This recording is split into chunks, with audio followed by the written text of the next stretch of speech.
Baik, Assalamualaikum warahmatullahi wabarakatuh. Perkenalkan, nama saya Ibnu Fathar Raimsyah dengan NIM 230500829 dari Universitas Yatsi Madani. Di sini saya ingin menjelaskan materi tentang tahapan design thinking dalam desain UI UX. Nah, apa itu design thinking? Design thinking adalah metodologi pemecahan masalah yang revolusioner, yaitu menempatkan kebutuhan dan pengalaman manusia di setiap solusi. Pendekatan ini bersifat iteratif dan kolaboratif, mengutamakan pengguna sebagai pusat pengembangan produk. Nah, design thinking ini berfokus pada manusia, yaitu adalah memahami kebutuhan nyata pengguna. Terus ada iteratif, yaitu adalah berproses, berlapis, dan terus berkembang.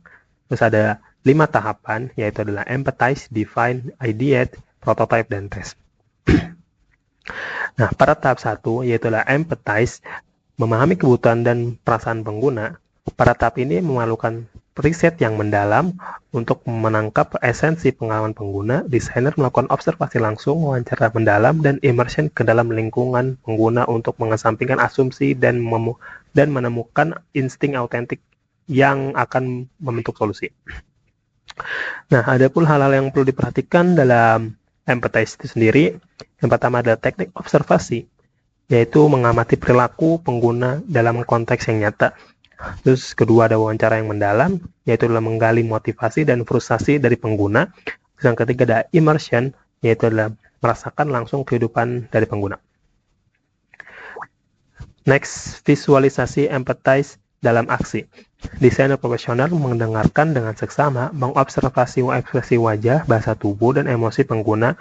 Momen ini adalah fondasi. Dengan memahami pengalaman pengguna secara mendalam, desainer dapat menciptakan solusi yang benar-benar resonan dan bermakna. Next, pada tahap kedua, define, yaitu merumuskan masalah dengan jelas. Pada tahap ini, semua data dari fase empathize diorganisir menjadi penyataan masalah yang jelas manusiawi. Fokusnya bukan pada apa yang ingin perusahaan buat, melainkan pada kebutuhan pengguna yang sebenarnya. Terus di sini ada contoh problem statement. Remaja perempuan membutuhkan panduan nutrisi yang menarik dan mudah dipahami agar dapat memahami pentingnya makanan bergizi untuk kesehatan dan perkembangan tubuh mereka. Nah, pernyataan ini mencerminkan kebutuhan pengguna, bukan solusi teknis. Inilah kekuatannya. Next ada tahap ketiga, yaitu adalah ideate, menghasilkan ide-ide kreatif. Tahap ideate adalah saat kreativitas terbang bebas, tim melakukan brainstorming tanpa batasan, menghasilkan berbagai solusi inovatif. Tidak ada ide yang salah. Kuantitas ide jauh lebih penting daripada kualitas pada fase awal ini. Nah, adapun yang dimaksud dengan brainstorming bebas adalah semua anggota tim mengajukan ide tanpa kritikan. Yang kedua adalah kombinasi ide, yaitu adalah menggabungkan konsep berbeda menjadi solusi yang unik. Terus yang ketiga adalah pengembangan konsep, memperdalam ide-ide paling menjanjikan.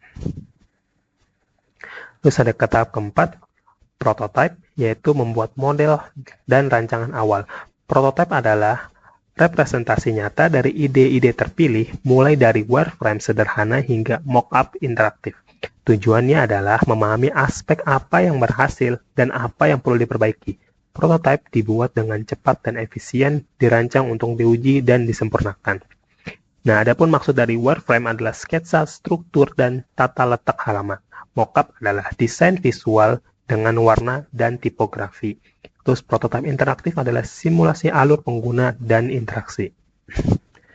Tahap kelima adalah tes, menguji dan mengevaluasi dengan pengguna asli. Prototype dihadirkan langsung kepada pengguna asli untuk mendapatkan feedback berharga terhadap tahap ini, mengungkapkan apakah solusi benar-benar memenuhi kebutuhan dan meningkatkan pengalaman pengguna. Berdasarkan hasil pengujian, desainer melakukan iterasi berulang untuk menyempurnakan dan berkelanjutan. Adapun hal-hal yang perlu diperhatikan dalam tes ini adalah, yaitu adalah pengumpulan feedback, analisis hasil, dan iterasi perbaikan. Nah, kesimpulannya adalah design thinking adalah pendekatan kreatif dan berpusat pada pengguna untuk memecahkan masalah secara inovatif. Proses ini terdiri dari 5 tahapan utama yang saling berkaitan.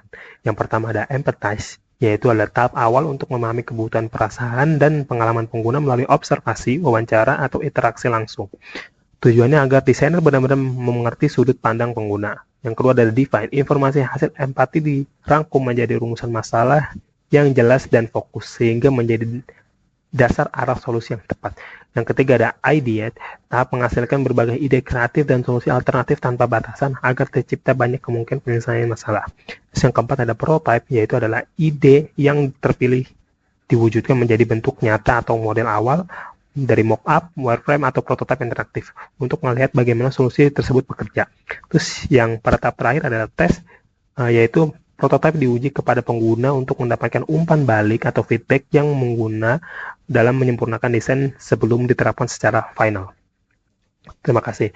Baik, mungkin itu saja yang dapat saya sampaikan dari materi tersebut.